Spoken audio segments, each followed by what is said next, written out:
সুনীল গঙ্গোপাধ্যায় লিখেছিলেন, গভীরে যাও দুহাত ধরে আঁধার, পায়ের নিচে বালি খুঁড়লে অতল পারাবার। এখন নিয়োগ দুর্নীতির যত গভীরে তদন্ত এগোচ্ছে ততই পায়ের নিচ থেকে যেন মাটি সরে সরে যাচ্ছে। এ অতল অনিয়মের যেন কোনো শেষ নেই। কেঁচো খুঁড়তে গিয়ে বেরিয়ে আসছে কালকেউটের ঝাঁক। শুধু শিক্ষক নিয়োগই নয়, এই রাজ্যের অন্তত 60টা পুরসভাতে বিক্রি হয়েছে চাকরি। শান্তনু ঘনিষ্ঠ প্রমোটার অয়নশীলকে হেফাজতে নিয়ে আজ একেবারে লিখিত সাবমিশনে কোর্টেই মারাত্মক দাবি করল ইডি। আজকে এই অনুষ্ঠানে আমাদের প্রথম প্রশ্ন থাকবে, শুধু স্কুলে নয়, বেআইনি নিয়োগ হয়েছে 60টা পুরসভায়, বিক্রি হয়েছে মজদুর থেকে টাইপিস্টের চাকরিও। কোর্টে বিস্ফোরক দাবি ইডির। বঙ্গের নিয়োগ মানেই কি দুর্নীতি? আজকে অনুষ্ঠানের শুরুতেই এই প্রশ্ন তুলতেই হচ্ছে। এই অনুষ্ঠানে আমাদের দ্বিতীয় প্রশ্ন, পুরসভার চাকরিতেও শিক্ষা দুর্নীতির ছায়া, সেই ওএমআর শিট বিকৃত করে টাকার বিনিময়ে অযোগ্যদের চাকরির অভিযোগ, এর দায় কার? এই অনুষ্ঠানে আমাদের পরের প্রশ্ন, শিক্ষা দুর্নীতির তদন্তে নেমে দেখা যাচ্ছে এ রাজ্যের সব সরকারি দফতর আপাদমস্তক দুর্নীতিগ্রস্ত। বাঁচাতে পারেন একমাত্র ভগবান শ্রীকৃষ্ণ, আদালতে আজ বলল এজেন্সি। এবার কি বলবে রাজ্য সরকার? এই অনুষ্ঠানে আমাদের চতুর্থ প্রশ্ন, প্রমোটার অয়নের অফিসে 2012 সালের টেট পরীক্ষার্থীদের তালিকাও, 37 ঘন্টার অভিযান শেষে জানালো ইডি। তাহলে কি 2014 নয়? এই সাবমিশনে ইডি জানাচ্ছে 2012 থেকেই শুরু হয়ে গেছে শিক্ষা দুর্নীতি। উত্তর খুঁজছি আমরা। এই অনুষ্ঠানে আমাদের পঞ্চম প্রশ্ন, দিদি মোদি গটাপে বাবুল তৃণমূলে এসেও মন্ত্রী, বিরোধীদের এই প্রচারের জবাবে কিছুই বলতে পারছি না। এবার বিস্ফোরক অর্জুন সিং, বেসুরো সিতায়ের বিধায়কও। দলের মধ্যেই অস্বস্তি বাড়ছে শাসকের। তবে এই অনুষ্ঠানের শুরুতেই আপনাদের দেখাবো, শুধু স্কুলে নয়, পুরো নিয়োগেও পুরো দুর্নীতি। তাও একটা দুটো নয়, 60টা পুরসভায় আজ আদালতে এই দাবি করল ইডি। শক্তি চট্টোপাধ্যায় লিখেছিলেন, রহস্যের চাবিখানি দাও তুলে রাখি, হারিয়ে যায় না যেন ঝর্ণার জঙ্গলে। তবে বর্তমানে রহস্যের চাবি দিয়ে পদ্মের দরজা নয়, নিয়োগ দুর্নীতির চোরাকুঠুরির খোঁজ করতে চাইছে ইডি। এমনই এক চোরাকুঠুরি খুলতেই উঠে এলো আরও এক নাম, অয়নশীল। আর সেই সঙ্গে তার বাড়ি থেকে উদ্ধার নথি থেকে প্রশ্ন উঠে গেল, দুর্নীতি কি শুধু স্কুলে নিয়োগে হয়েছে, নাকি বিভিন্ন পুরসভার চাকরি ঘিরেও জড়িয়ে রয়েছে কেলেঙ্কারি? ইডি সূত্রে দাবি, নিয়োগ দুর্নীতির ভাইরাস ছড়িয়েছিল রাজ্যের অন্তত 60টি পুরসভায়। অন্যতম সূত্রধর ছিলেন প্রমোটার অয়নশীল। শান্তনু বন্দ্যোপাধ্যায়ের সঙ্গে জুটি বেঁধেই কি চলছিল নিয়োগ দুর্নীতির নেটওয়ার্ক? ইডি সূত্রে দাবি, সদ্য বহিষ্কৃত তৃণমূল নেতা শান্তনু ঘনিষ্ঠ প্রমোটার অয়নশীলের অফিসের ড্রয়ার থেকে উদ্ধার হয় গুচ্ছ গুচ্ছ ওএমআর শিট, তাও সংখ্যায় 100 এর মধ্যে অনেকগুলি ওএমআর শিট ফাঁকা ছিল। কেন্দ্রীয় এজেন্সি সূত্রে খবর, রাজ্যের অন্তত 60টি পুরসভার নিয়োগ সংক্রান্ত নথি ও চাকরি প্রার্থীদের নামের তালিকা উদ্ধার হয় অয়নের অফিস থেকে। সোমবার অয়নশীলকে ব্যাংশাল আদালতে পেশ করে ইডির আইনজীবী দাবি করেন, শিক্ষা দফতরের দুর্নীতির তদন্ত করছিলাম, এখন দেখছি রাজ্য সরকারের সব দফতরেই দুর্নীতি। 60টি পুরসভায় নিয়োগে দুর্নীতি হয়েছে, বেআইনিভাবে চাকরি হয়েছে অন্তত 5000। ইডির তরফে দাবি করা হয়, শিক্ষক নিয়োগই শুধু নয়, পুরসভায় নিয়োগ চক্র চালাতেন অয়নশীল। সরকারি আধিকারিক ও গুরুত্বপূর্ণ কিছু মানুষের সাহায্যও পেয়েছিলেন তিনি। অযোগ্যদের চাকরি দেওয়া হতো ওএমআর বিকৃত করে। তো যে কোম্পানিটা প্রমোটিং পারপাসের সাথে যুক্ত, সেই কোম্পানিটার সাথে কুন্তলের আর শান্তনুর লিঙ্ক পেয়েছে। কিন্তু ওনার যে রিক্রুটমেন্ট প্রসেস করার জন্য যে কোম্পানিটি আছে, যেটিকে গভর্নমেন্ট টেন্ডার দিয়ে ওনার কোম্পানিকে দায়িত্ব দিয়েছিলেন এবিএস ইনফোজেনে, সেই কোম্পানি তো দায়িত্বই ছিল যে মিউনিসিপ্যালিটি রিক্রুটমেন্ট প্রসেসটা করার, সেই জন্য ওনার কাছ থেকে মিউনিসিপ্যালিটি ওএমআর সিট পাওয়া গেছে। কিন্তু একজন প্রমোটারের কাছে পুরসভার নিয়োগ সংক্রান্ত নথি এবং এত ওএমআর শিট এলো কিভাবে? ইডি সূত্রে খবর, জেরায় অয়নশীল দাবি করেন, তার সংস্থা এবিএস ইনফোজোন প্রাইভেট লিমিটেডকে ওএমআর শিটের বারকোডিং এর বরাদ দেওয়া হয়, সেই কারণে অফিসে রাখা ছিল ওএমআর শিট। পুরসভার নিয়োগের ক্ষেত্রে কোনো নিয়মই মানা হয়নি, বয়সের প্রমাণপত্র জাল, এমনকি অধিকাংশের সার্টিফিকেটও জাল। 8 পাস বলুন, 10 পাস বলুন, বা কেউ প্রমোশন নিয়ে ক্লার্ক, আপার ডিভিশন ক্লার্ক বা পোস্টে গেছে, মার্কশিটগুলো যেখান থেকে তারা পাস করা মার্কশিট দিয়েছেন, সেখানে ব্যাক করিয়ে দিলেই 50% মার্কশিট জাল বেরোবে। আর ডেট অফ বার্থ অধিকাংশেরই ভুল আছে। কিন্তু যিনি পেশায় নাকি প্রমোটার, তার কাছে এমন নথি থাকবেই বা কেন? এখানেই ষড়যন্ত্রের গন্ধ পাচ্ছেন তদন্তকারীরা। সরকার নিজে যে দুর্নীতিতে জড়িত, মন্ত্রী শান্তি সবাই যে জড়িত, মুখ্যমন্ত্রী নিজে জড়িত দুর্নীতিতে, তার পরিবার জড়িত, তার খোকাবাবু জড়িত, সরকারি দপ্তর আর পার্টির দপ্তর, সরকারি গৃহ আর নেতার গৃহ মিলেমিশে একাকার হয়ে গেছে বাংলায় দিদির সৌজন্যে। আমি চেষ্টা করছি যে কোন কোন মিউনিসিপ্যালিটির নামে বলেছে, যদি ব্যাংশাল কোর্টে কিছু ডকুমেন্ট থাকে তাহলে আমাদের মিউনিসিপ্যালিটির তরফ থেকে উকিল লাগিয়ে তাদের ডিটেলসটা জেনে নিয়ে তারপর আমি বলবো। তো আমি শুনলাম যে 2006-এরও নাকি পেপারস আছে, শুনলাম, যা সত্যি মিথ্যা জানি না। বহুমুখী এই দুর্নীতির কানেকশন ঠিক কোথা থেকে বেরিয়ে এসেছে, সেই উৎস মুখে কবে পৌঁছতে পারবে কেন্দ্রীয় এজেন্সি, অর্থাৎ মাথায় কি কোনো দিন হাত পড়বে, সেটাই দেখার। প্রকাশ সিনহা, আবির দত্ত, অনির্বাণ বিশ্বাস, এবিপি আনন্দ। দেখুন, নিয়োগ দুর্নীতি প্রথম যখন আমাদের সামনে আসছিল তখন মাননীয় বিচারপতিরা প্রায়ই বলতেন যে হিমশৈলের চূড়া মাত্র। এখন দেখা যাচ্ছে আজকের দিনে দাঁড়িয়ে অর্থাৎ 20শে মার্চ যে হিমশৈলের চূড়া তো বটেই, হিমশৈলও একটা নয় একাধিক। কেন এই কথা বলছি? একটা হিমশৈল যদি নিয়োগ দুর্নীতি হয়, যদি শিক্ষক শিক্ষিকা, সেটা প্রাথমিক হতে পারে, উচ্চ প্রাথমিক হতে পারে, মাধ্যমিক স্তর হতে পারে, 11-12 হতে পারে, কিন্তু আর একটা নিঃসন্দেহে পুরসভা, তাও একটা পুরসভা নয়। ইডি আজকে এই রিটেন সাবমিশনে একাধিক বিস্ফোরক দাবি করেছে। এই গোটা অনুষ্ঠানে আপনাদের যা দেখাবো, কিন্তু 60-60টা পুরসভার ক্ষেত্রে এই সন্দেহ ইডির। এবং কিভাবে বলা হচ্ছে যে অয়নশীলের এই পুরসভা, যে তার নামে যে কোম্পানিটা অয়নশীল এবং তার স্ত্রীর নামে, তারা ওএমআর শিট সাপ্লাই করত, পরীক্ষা কন্ডাক্ট করত। আমি প্রথমেই আসবো দেবাংশু ভট্টাচার্যের কাছে।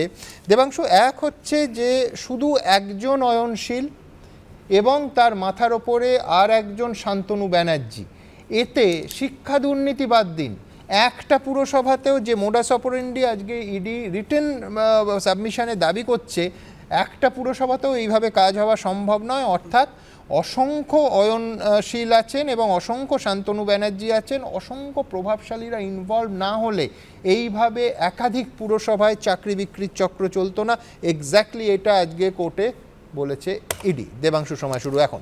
প্রথমেই যারা আছেন দর্শকদের সহ প্যানেলিস্টদের, তাদেরকে শুভ সন্ধ্যা জানাই। আচ্ছা সুমনদা, ইডির দাবি, ইডি এবং সিবিআইয়ের দাবি গত 8 বছর 10 বছর ধরে বাংলার মাটির ক্ষেত্রে অন্তত সাধারণ মানুষ শুনতে শুনতে অভ্যস্ত হয়ে গেছে। প্রচুর দাবি সারদা নিয়ে, রোজভ্যালি নিয়ে, নারদা নিয়ে ইত্যাদি নিয়ে তারা শুনেছেন। কোর্টের কাছে এরকম বহু রিটেন ডকুমেন্ট তারা জমা করেছেন। আমি আবারও বলছি, সেই দিনকে যে বাচ্চাটা ক্লাস 3-তে পড়তো, সেই বছর মাধ্যমিক দিচ্ছে, তার কাছে সামনাসামনি কিছু আসেনি। ফলে রিটেন ডকুমেন্ট দেওয়া তার মূল্য নেই। মানে আমি তোমায় দেখাচ্ছি, বাড়তি সময় দেব। রানাঘাট পুরসভা, এইটা একেবারে এবিএস যে সংস্থাটা, এবিএস ইনফো জোন, তার নামে রানাঘাট পুরসভার 2014 সালের রিটেন ডকুমেন্টস, যে কিভাবে তাদের এতে নিয়োগ হয়েছে। আমি এবার দেখাবো 2017 সালে সাউথ দমদম পুরসভার আরেকটি নথি, এবিএস ইনফোজোন। নর্থ ব্যারাকপুর 2018 সালে ওই এবিএস ইনফোজোন। ডায়মন্ড হারবার 2016 সালে এবিএস ইনফোজোন প্রাইভেট লিমিটেড। আমি বলছি এই সংস্থার একেবারে অফিসিয়ালি মালিক হচ্ছেন অয়নশীল এবং তার স্ত্রী, তাদের মাধ্যমে নিয়োগ। এখন বক্তব্য হচ্ছে মূল্যহীন, তুমি বলছো মূল্যহীন। না, আমার বক্তব্যের জায়গাটা হচ্ছে সিবিআই বা ইডি যেগুলো দাবি করে আসছে এতদিন, সেগুলো তাদেরকে প্রমাণ করতে হবে দ্রুত। এখন এই এবিএস বলে যে কোম্পানিটি, সেই কোম্পানিটি ওএমআর শিট সংক্রান্ত কিছুর একটা দায়িত্বে ছিল। আপনারাই বলছেন ওখানে সংক্রান্ত না, ওএমআর শিট সাপ্লাই এবং পরীক্ষা কন্ডাক্ট। হ্যাঁ, এবার পরীক্ষা কন্ডাক্ট করার দায়িত্বে ছিল। এবার আপনি যে চিঠিগুলো দেখাচ্ছেন, ওই চিঠিগুলো সম্ভবত পৌরসভার তরফের চিঠি। একদম। এখন বক্তব্যের জায়গাটা হচ্ছে, এই কাজটা তিনি যদি লিগালি করে থাকেন বা এই কাজটা যদি আইনত বরাত দিয়ে হয়ে থাকে, তাহলে সেই সংক্রান্ত কোনো নথি তার বাড়িতে থাকতে পারে কিনা এটা আমার আইডিয়া নেই। এটা ইডি বা সিবিআই বার করতে পারবে এটা লিগালি থাকা পসিবল কিনা। কিন্তু আমার বক্তব্য হচ্ছে, এইখানের সাথে যদি নিয়োগ জড়িয়ে যায়, যে তিনি নিয়োগে ব্যবহার করেছেন এই জিনিসকে এবং তিনি নিয়োগে প্রভাব খাটিয়েছেন, তাহলে বারবার দেবাংশু, প্রত্যেকটা নিয়োগ সংক্রান্ত, অন্য কিছু সংক্রান্ত নয়, যে এই সংস্থা নিয়োগের এর প্রার্থীকে বৈধতার শিলমোহর দিচ্ছে। এই হচ্ছে আমরা এটাই বলছি যে তিনি তার একটা কোম্পানি ছিল, ওই এবিএন বলে কিছু একটা দাবি করা হচ্ছে, সেই কোম্পানি কিছু এই ওএমআর শিট বা এর বারকোড ইত্যাদি ইত্যাদি কিছু একটা দায়িত্বে ছিল। এবার আমাদের কথা হচ্ছে যে সুমনদা, এর আগে মানে ববি হাকিম অন্তত এইটা বলেছে যে আমি খোঁজ নিয়ে দেখব। না, এটাই তো আমরা বলছি। না, আমরা তো এটাই বলছি যে প্রথম কথা হচ্ছে যে এটা থাকতে পারে কিনা। আমি প্রথম থেকে বলছি বার করার দায়িত্ব ইডির। আচ্ছা, এটার মধ্যে কোনো দুর্নীতি আছে কিনা বার করার দায়িত্ব ইডির। এখন আমাদের বক্তব্যের জায়গাটা হচ্ছে, যেটা ফিরহাদ হাকিম বলেছেন কলকাতার মাননীয় মেয়র, তিনিও যেটা বলছেন যে আমরা খোঁজ নেব এবং আমরা আবার তো বলছি যে খোঁজ নেব, খোঁজ নিয়ে এই যে পৌরসভার তালিকা, একদম। এই পৌরসভাগুলোর মধ্যে কোন কোন পৌরসভা আছে, পৌরসভাগুলোর লিস্ট সেগুলো সবকটা আশা করি প্রকাশ্যে এসছে এতক্ষণের মধ্যে। সেখানে যদি যারা যুক্ত হয়েছেন তাদের নামও আশা করি ইডি বার করতে পারবে খুব তাড়াতাড়ি। তো সেই নামগুলো প্রকাশ্যে আনুক, তারা কোন প্রসেসে পেয়েছেন সেটা সামনে আসুক, এটা 1 নম্বর বক্তব্য। 2 নম্বর বক্তব্য হচ্ছে সুমনদা কিছু বাড়ি থেকে পাওয়া ডকুমেন্ট সেটা বিরাট ভ্যালিডেশন পেয়ে যাচ্ছে কোনো কোনো ক্ষেত্রে, আবার কিছু বাড়ি থেকে পাওয়া ডকুমেন্ট ভ্যালিডেশন পাচ্ছে না, যেটা আমরা প্রথম দিন থেকে বলে আসছি। আমি এটা মানছি না, এই জন্য যে তারপর এখনো দেবাংশু ঠিক যেখানে দিয়ে শুরু করলো সেখান থেকে আমি প্রথম প্রশ্ন, আমার দ্বিতীয় প্রশ্ন শুরু করব, কিন্তু তার আগে ইডি ঠিক কি বলছে আপনাদের সামনে রাখবো। এক, যে এই বিভিন্ন পুরসভায় নিয়োগ যে প্রক্রিয়া তাতে টেন্ডার দেয়া হতো এবং টেন্ডার এই সংস্থা কিভাবে নিত, পুরসভার শীর্ষ কর্তারা জড়িত থাকতেন। এবং 3, অযোগ্য পরীক্ষার্থীদের নম্বর বাড়িয়ে ওএমআর শিটে জালিয়াতি করে হুবহু, মনে রাখুন, ঠিক শিক্ষা দুর্নীতিতে যেভাবে মোডাস অপারেন্ডিটা চলতো এই পুরসভাতেও ইডির দাবি মোডাস অপারেন্ডি সেইভাবে চলতো। বিভিন্ন পুরসভার বিভিন্ন পদে চাকরি দেওয়ার জন্য ইডির ভাষাটা আমি একটু কোট করব, ওয়েল অয়েল অর্থাৎ তৈলমসৃণ মেশিনারি একটা চলতো। কাদের সাহায্যে চলতো? ইডি বলছে, কোট আনকোট যাচ্ছি, high ranked official and prominent persons. তার নিশ্চয়ই ব্যাখ্যা পরবর্তীকালে ইডি আদালতে অথবা আমাদের সামনে রাখবেন, কিন্তু এইখানে দেবাংশু বলছে যে কিছু কাগজ ভ্যালিডিটি পেয়ে যেত, কিছু কাগজ পেত না। আপনারা জানেন এখানে অবশ্য আমাদের এবিপি আনন্দে সমস্ত কাগজ একই রকম ভ্যালিডিটি পায়। ঠিক যেমন আমি কলতান দাশগুপ্তর কাছে আসব, কলতান ঠিক যেভাবে ওর কাছে ডায়মন্ড হারবার দেখালাম, নর্থ ব্যারাকপুর পুরসভা দেখালাম, সাউথ দমদম দেখালাম এবং রানাঘাট দেখালাম, সবগুলোই 2011-র পর। এই একইভাবে একই সূত্রে 2009-এর হুগলি পুরসভা এই একই সংস্থাকে দায়িত্ব দেয়া হয়েছে। আজকে ইডি যা তথ্য ইত্যাদি দিয়েছে হাইকোর্টে, সেগুলো তো নিশ্চয়ই আরও চর্চার মধ্যে আসবে। যে কোনো ক্ষেত্রে আমরা বামপন্থীরা শুরু থেকে এটা বলে এসেছি যে কোনো একটা ঘটনায় যদি কোনো বামপন্থী কারুর নাম উঠেছে, এখন যে কোনো তদন্তের মুখোমুখি হতে আমরা আমি প্রস্তুত আবার আছি। ওর কথাটাই বলি, সেটা হচ্ছে কোনো ব্যক্তির বিষয় নয়, কোনো বামপন্থী নেতার বিষয় নয়। একটা পুরসভায় দুর্নীতি মানে হচ্ছে একাধিক ব্যক্তি এবং তারা শীর্ষস্থানীয় এবং প্রভাবশালী হওয়াই স্বাভাবিক। আমি একদম সেই তত্ত্বেই আসছি যে যিনি প্রভাবশালী, তিনি যে কোনো বেআইনি কাজ করেছেন, সেটা যদি ঘটনা ঘটার অনেক দিন পরেও ধরা পড়ে, তার যে কোনো শাস্তি, সেটা রাজনৈতিকভাবে হোক বা আদালতে হোক, তাতে আমাদের কোনো অন্যরকম কথা নেই, আমাদের গলা খাকরানির বিষয় নেই। আপনার নিশ্চয়ই মনে থাকবে যে ওই আয়ের সাথে সঙ্গতিহীন মামলার ক্ষেত্রে বামপন্থী নেতারা কিন্তু পরের দিন কোর্টে হাজির হয়ে নিজেরা বলেছিলেন যে এই আমাদের আইনের, এই আমাদের ব্যাংকের কাগজপত্র, কোর্ট চাইলে তদন্ত করতে পারে। অর্থাৎ পিছিয়ে আসার কোনো ব্যাপার আমাদের নেই।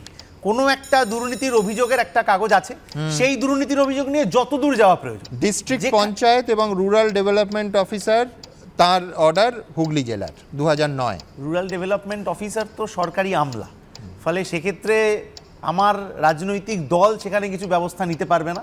কিন্তু এই গোটা পদ্ধতির মধ্যে কোথাও যদি কোনো একজন বামপন্থী, আমি যে রাজনৈতিক দলের সাথে যুক্ত, তার যে কোনো একজনের ক্ষেত্রে এই অভিযোগ উঠেছে যখন, সেটা অবশ্যই তদন্ত হবে এবং কোথাও পিছিয়ে আসা হবে না। যেরকম আয়ের সাথে সঙ্গতিহীন মামলার ক্ষেত্রে পিছিয়ে আসা হয়নি, যেরকম একটা ভুয়ো কাগজ কিছুদিন আগে সিপিআইএম এর লেটার হেড দিয়ে কয়েক মাস আগে ছড়িয়ে যাওয়ার পরও সেইটা নিয়ে তদন্ত করা হয়েছে, এইটার ক্ষেত্রেও যে কাগজ আপনি বলেছেন 100% তদন্ত হবে।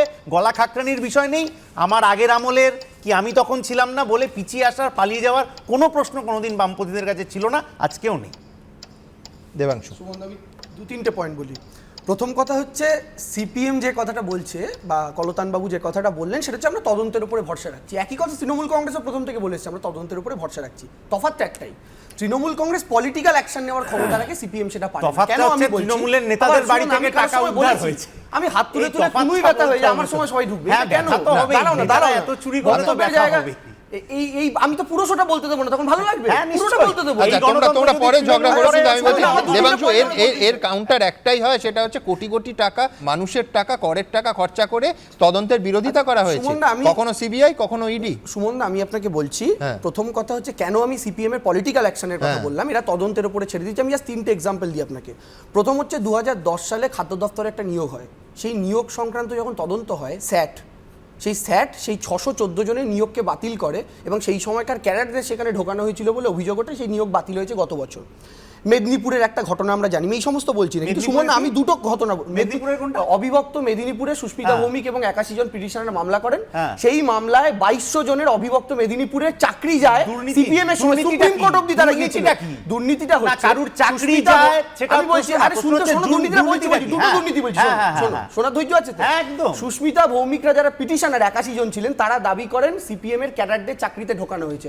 হরিশ ট্যান্ডনের বেঞ্চ এই মামলাটা প্রায় 10-12 বছর আগে সুপ্রিম কোর্ট পর্যন্ত চাকরি খাওয়ার কথা বলেছিল, আদালত অবমাননার দায়ে তাকে সেখানে মামলা হয় যে তাদের চাকরি সিপিএম আজও খায়নি। দুর্নীতিটা কার হলো? হরিশ ট্যান্ডনের CPM বেঞ্চ আজ কি তারপরে করে চাকরিটা চাকরি খেয়েছে, খাবে? ওটা সিপিএম এর দুর্নীতিটা কে এবং করলো? সুমনদার তৃতীয় বক্তব্য, দুর্নীতি- আপনি বালি পৌরসভার একটা ঘটনা আমি আপনাদের এই তো মনে করিয়ে দিই, আমি গন্ডগোল বালিতে থাকি। আমি বলছি সুমনদা, আমি বলছি তুমি বালি বলো, আমি পৌরসভার, ভট্টাচার্যের বালি কথাটাও বলবো। পৌরসভার আমি এই একজন ভরসা রাখি। সাব অ্যাসিস্ট্যান্ট ইঞ্জিনিয়ার, সেই পৌরসভাটা সিপিএম পরিচালিত ছিল, তার কোমোড এবং বাথরুমের পাইপ ফাটিয়ে 24 কোটি টাকা উদ্ধার হয়েছিল।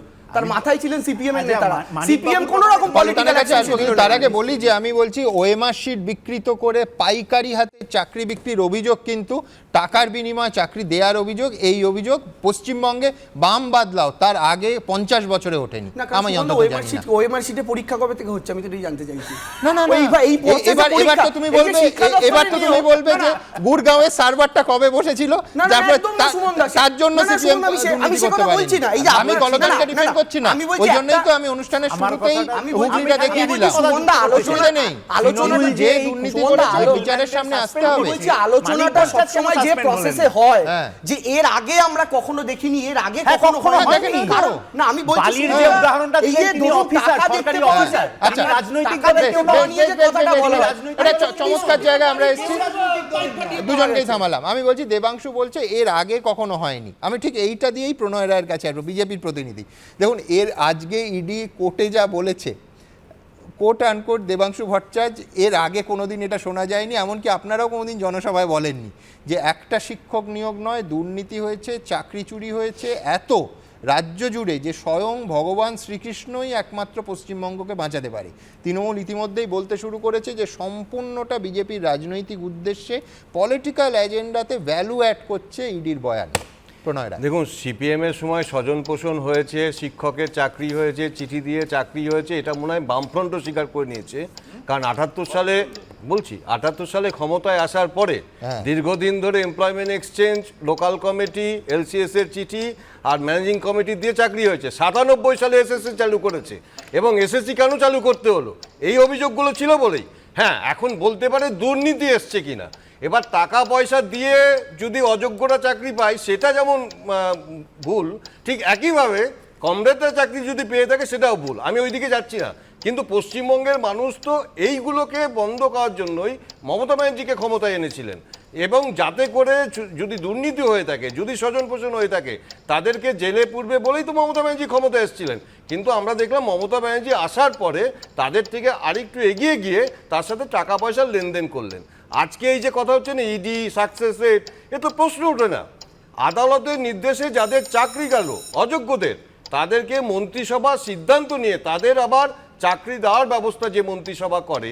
তো এখানে তো পরিষ্কার, এই যে যাদের কথা বলছেন, যাদের বাড়ি তৈরি করার কথা তারা আজকে শিক্ষক তৈরি করেছে, যাদের ট্রাফিক নিয়ন্ত্রণ করার কথা তারা আজকে স্কুলে পড়াচ্ছে, যাদের স্কুলে পড়ানোর কথা তারা আজকে অনশন করতে বাধ্য হচ্ছে। আর প্রশাসন চালাচ্ছে কেষ্টমণ্ডলের মতো লোকরা, যে কেষ্টমণ্ডল নাকি বলছে যে সে বাংলা লিখতে পারে না, হিন্দিও জানে না। সে বক্তৃকাণ্ডে মুখ্যমন্ত্রীর সামনে বলছে কি কেস দিতে হবে, ওকে গাঁজা কেস দিয়ে দাও।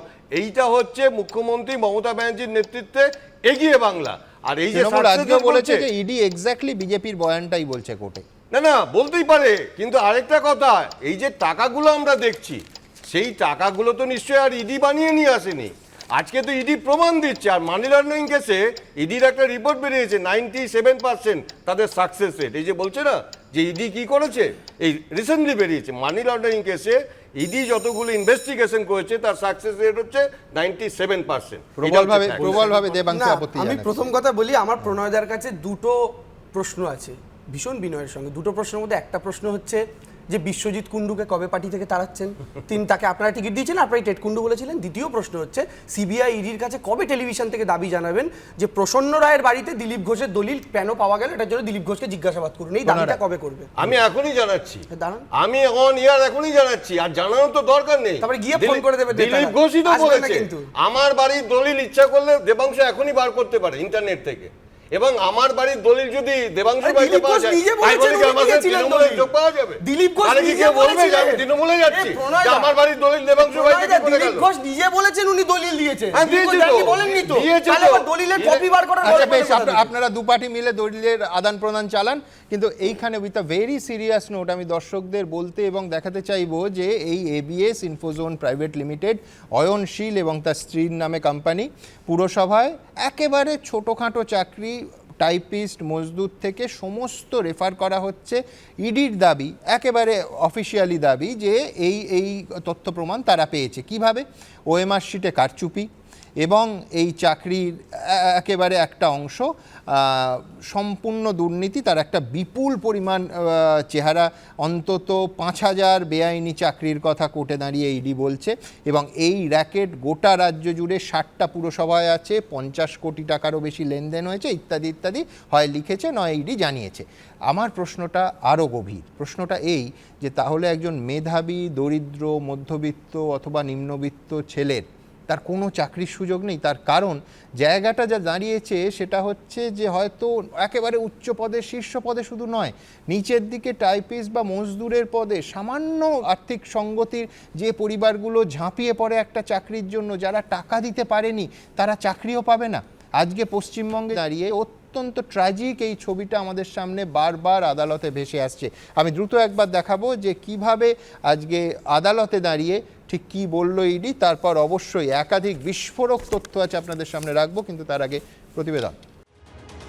হালিশহর বীরনগর থেকে বড়নগর, উলুবেড়িয়া পানিহাটি থেকে কামারহাটি, উত্তর দমদম থেকে দক্ষিণ দমদম, দমদম, ডায়মন্ড হারবার থেকে নিউ ব্যারাকপুর, উত্তর ব্যারাকপুর।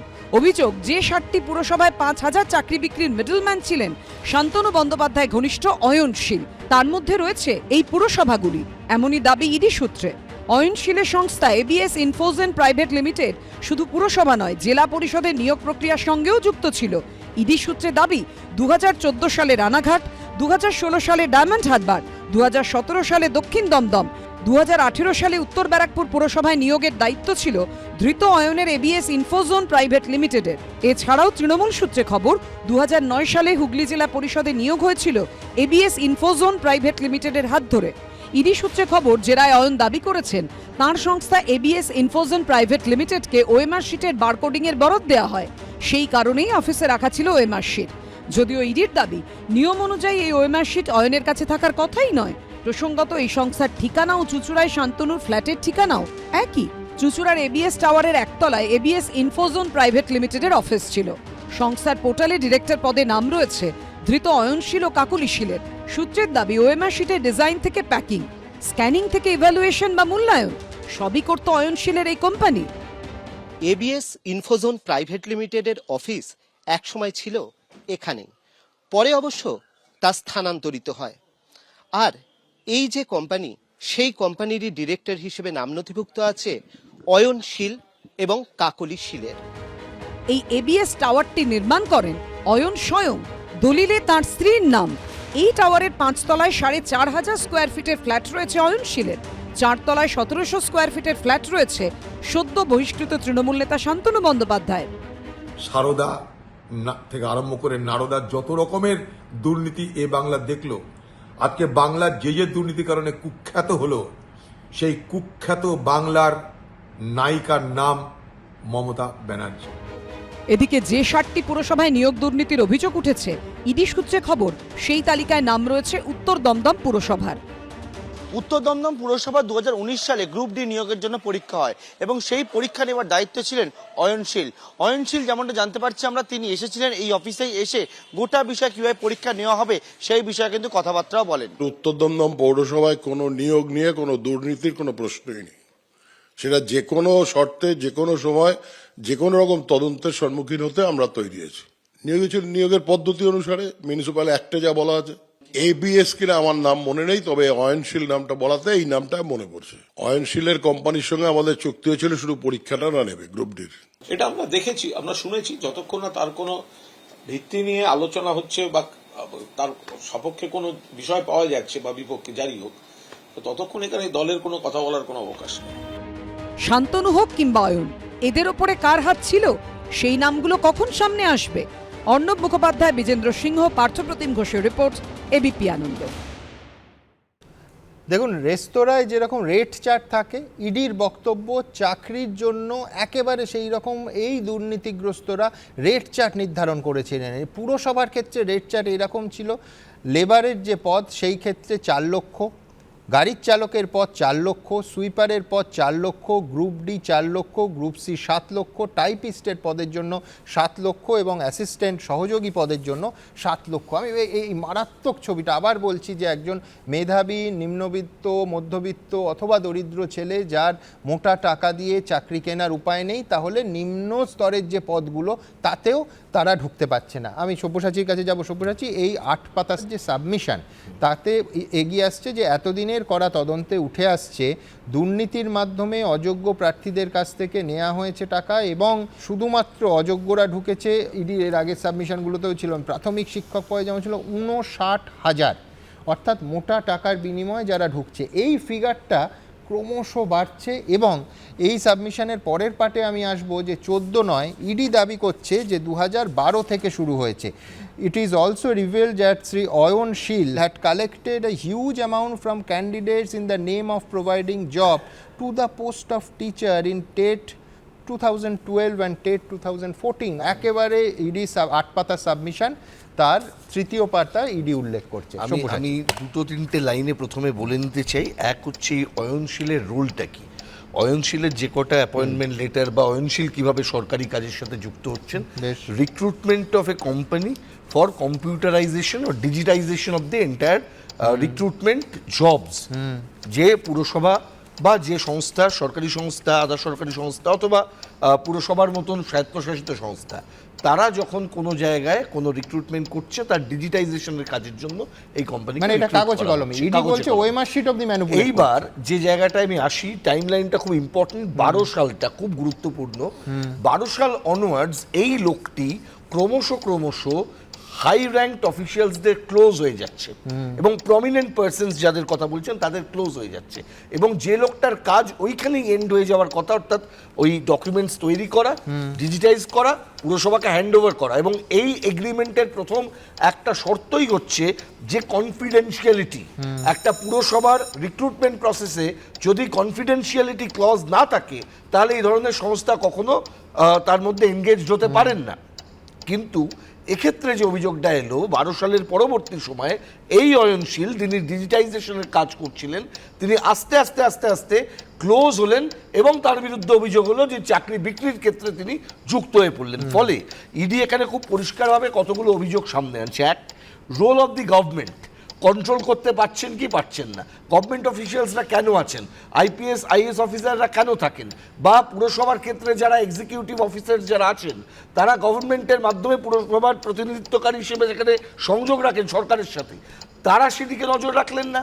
আজকে মিউনিসিপ্যাল সার্ভিস কমিশন বলে একটি কমিশন আছে, যার রুলস রেগুলেশনস না মেনে এই ধরনের রিক্রুটমেন্ট হয় না। ধরে নেওয়া হবে যে তারাও তাহলে সমস্ত বিষয়টাতে জানা সত্ত্বেও আজকে তারা চুপ করে রইলেন। শুধু তো অয়নশীল নয়, এরপর তো মিউনিসিপ্যাল সার্ভিস কমিশনের হর্তাকর্তারা এবং আপত্তি আছে, সেটা হচ্ছে তুমি বলছো নজর রাখলেন না, ইডি বলছে নজর রাখা নয়, তারা দুর্নীতির অংশ হয়ে গেছেন।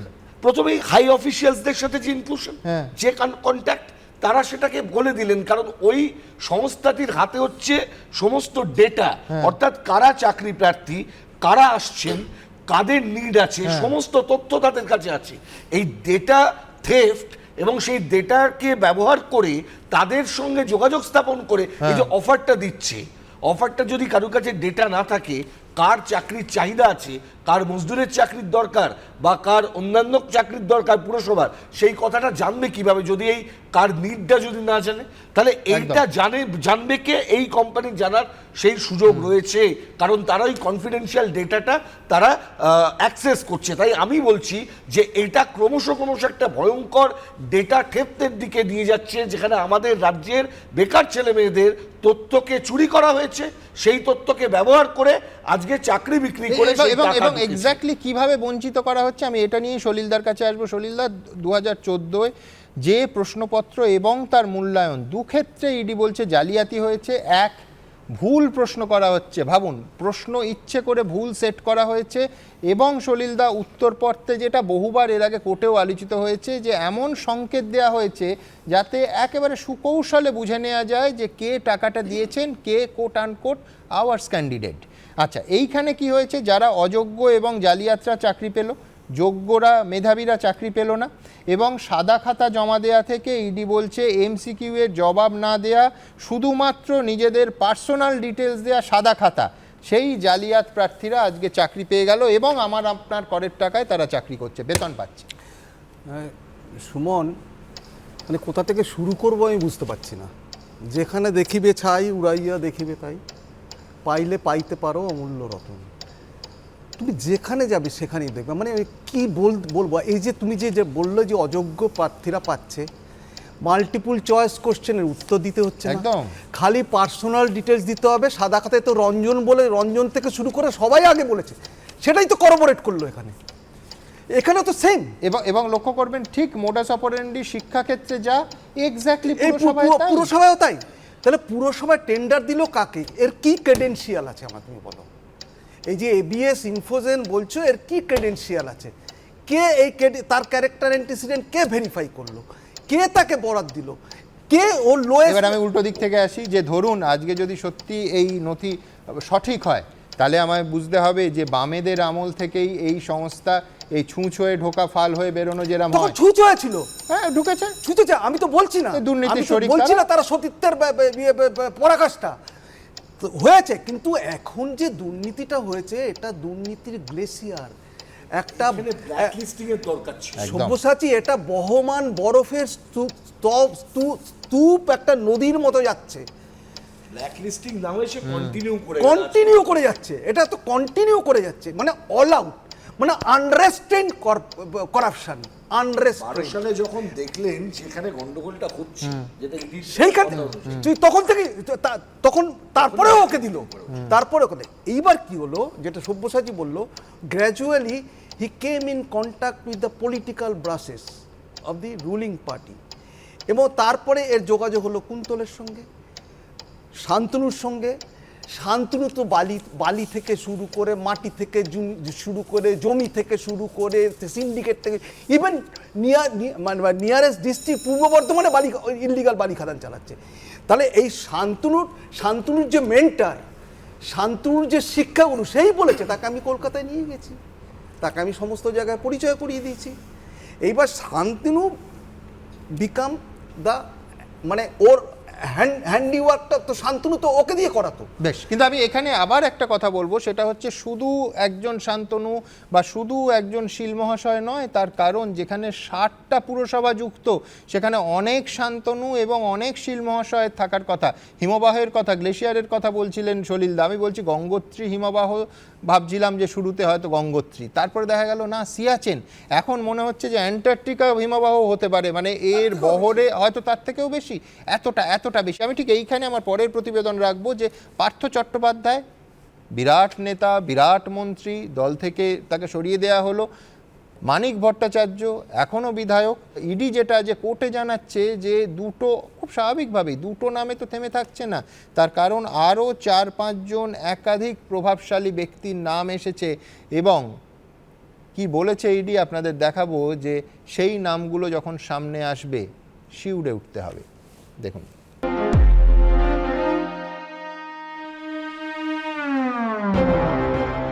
টাকা যে মানুষ জমিয়েছে, অনেক পাপ জমিয়েছে সে তার সঙ্গে। রবি ঠাকুরের ল্যাবরেটরি গল্পের সেই বিখ্যাত সংলাপই মনে পড়ে যাচ্ছে নিয়োগ দুর্নীতির তদন্তের প্রতিটি ধাপে উঠে আসা টাকার অঙ্কের তথ্য শুনে। প্রমোটার অয়নশীলের সঙ্গে বহিষ্কৃত তৃণমূল নেতা শান্তনু বন্দ্যোপাধ্যায় যোগসূত্রের খোঁজে তাঁদের ব্যাংক লেনদেন খতিয়ে দেখতে গিয়ে চাঞ্চল্যকর তথ্য তদন্তকারীদের হাতে এসেছে। ইডি সূত্রে দাবি, প্রমোটার অয়নশীলের বিভিন্ন অ্যাকাউন্টে 25 কোটি টাকা ঢুকেছে। তার মধ্যে 2019 সালে মাত্র 10 দিনে 7 কোটি টাকা শান্তনুর অ্যাকাউন্ট থেকে অয়নশীলের অ্যাকাউন্টে ট্রান্সফার হয়েছে। সব যোগ করে অয়নের লেনদেনের অঙ্কটা 50 থেকে 60 কোটি টাকা দাঁড়ায়। এটাও কি তাহলে সেই নিয়োগ দুর্নীতিরই টাকা? এদিন অয়নশীলকে হেফাজতে চেয়ে ইডির আইনজীবী সওয়াল করেন, এই অভিযুক্ত গ্রেফতারির সঙ্গে যে পরিমাণ টাকার হদিশ পাওয়া যাচ্ছে, যে ধরনের নথি পাওয়া যাচ্ছে, তাতে আমরা স্তম্ভিত। গোটা রাজ্যে জব র্যাকেট ছড়িয়ে সমস্ত ডিপার্টমেন্টে, শুধু শিক্ষক নয়, মজুর থেকে টাইপিস্টের চাকরি পর্যন্ত বিক্রি হয়েছে।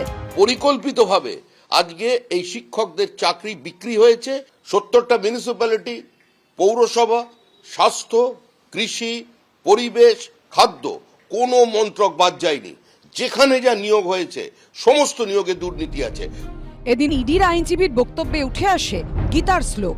তিনি বলেন, यदा यदा हि धर्मस्य ग्लानिर्भवति भारत अभ्युत्थानम् अधर्मस्य तदत्मानं सृजाम्यहम्।